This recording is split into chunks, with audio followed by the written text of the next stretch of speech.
झारखंड के प्रसिद्ध ठेठ नागपुरी गायक और भनसरिया राग के राजा महावीर नायक को पद्मश्री सम्मान देने की घोषणा की गई है। 25 जनवरी को पद्मश्री के लिए उनके नाम का चयन किया गया। इसके बाद से उनके घर पर लगातार बधाई देने का सिलसिला जारी है। उनके आस पड़ोस, रिश्तेदार से लेकर खास लोग भी उनके घर बधाई देने पहुंच रहे हैं। इसी क्रम में आज राज्यसभा सांसद दीपक प्रकाश और हटिया के विधायक नवीन जायसवाल भी उनके घर पहुंचे और उन्हें बधाई दी।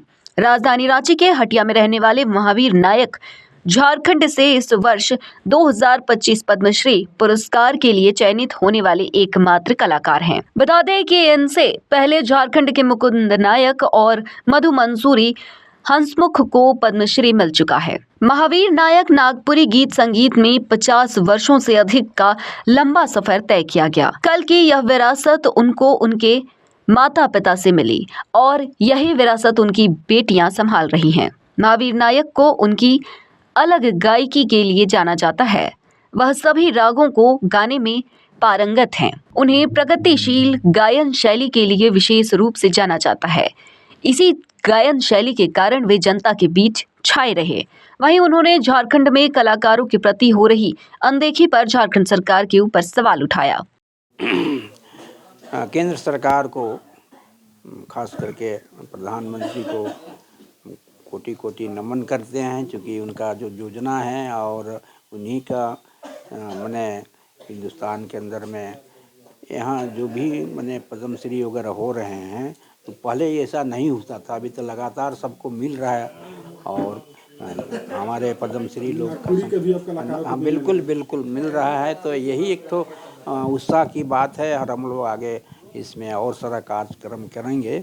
और हम राज्य सरकार से भी विनती प्रार्थना निवेदन करना चाहेंगे कि कलाकारों का स्थिति ठीक हो, इसलिए उनको पेंशन दिया जाए।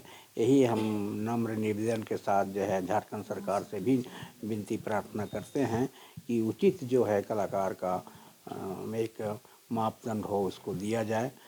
जैसे खिलाड़ियों को दिया जाता है उसी तरह का माने कलाकारों के लिए भी कुछ किया जाए। यही विनती प्रार्थना के साथ हम सरकार से निवेदन करते हैं। गौरतलब है कि महावीर नायक झारखंड और देश के विभिन्न राज्यों के अलावा विदेशों में भी कार्यक्रम पेश कर चुके हैं। वहीं इन्हें बधाई देने आए हटिया के विधायक नवीन जायसवाल ने कहा कि यह झारखंड के लिए गौरवान्वित करने वाली बात है कि ऐसे कलाकार हमारे झारखंड में हैं। आज महावीर नायक जी के आवास पहुंचे, आपको पद्मश्री सम्मानित किया जाएगा। देखिए, महावीर नायक जी हम लोग के अभिभावक हैं और ये पहली बार मैं नहीं यहाँ आया हूँ। लगातार हम लोग का मिलना जुलना, सांस्कृतिक कार्यक्रम हो, धार्मिक कार्यक्रम हो, गांव के विकास के लिए हो, महावीर नायक जी हमेशा मंच पर रहते हैं। समाज कैसे आगे बढ़े, झारखंड कैसे आगे बढ़े, यहाँ की कला संस्कृति, यहाँ के कलाकार कैसे अपने पैर पर खड़े रहें, और ये इनको पद्मश्री मिलना इनके लिए नहीं, हम लोगों के लिए गौरव की बात है। पूरे झारखंड वासियों के लिए गौरव की बात है।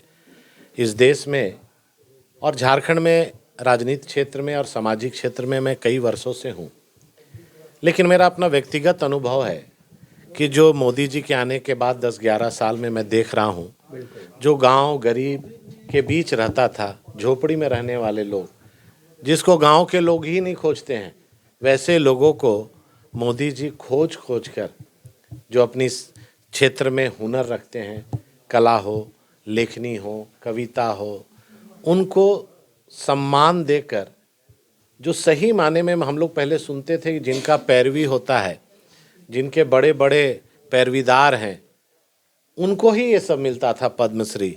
आप देखिए, पिछले साल अमृत अवार्ड से भी इनको नवाजा गया। इस बार पद्मश्री मिला ही। अभी अपने जुबान से बोले कि मुझे तो विश्वास ही नहीं हो रहा था जब फ़ोन आया। तो आज खुशी लगता है कि जो जीवन भर अपने क्षेत्र में संघर्ष करता है, मेहनत करता है, और उसको जब उच्च सम्मान मिलता है, पद्मश्री जैसा सम्मान मिलता है, तो केवल महावीर नायक जी नहीं सम्मानित हुए, पूरा परिवार हुआ, पूरा राज्य हुआ, हम लोग हुए, पूरा गांव हुआ। तो ये बहुत गौरव का बात है।